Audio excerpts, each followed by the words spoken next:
అనగనగా ఒక గ్రామంలో ఒక పేద రైతు ఉండేవాడు. అతని వద్ద ఒక కోడి ఉండేది.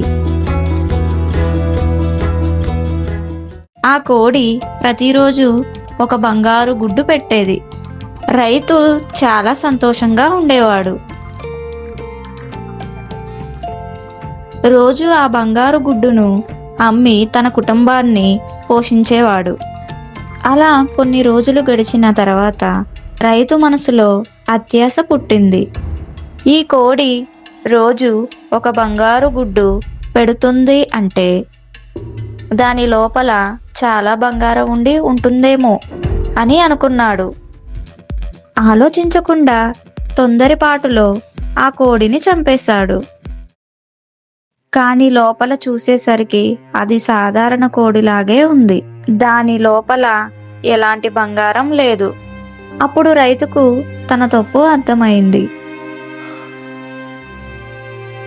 అత్యాశ వల్ల తన వద్ద ఉన్నదాన్ని కూడా కోల్పోయానని బాధపడ్డాడు. నీతి: అత్యాశకు పోతే ఉన్నదాన్ని కోల్పోతాం.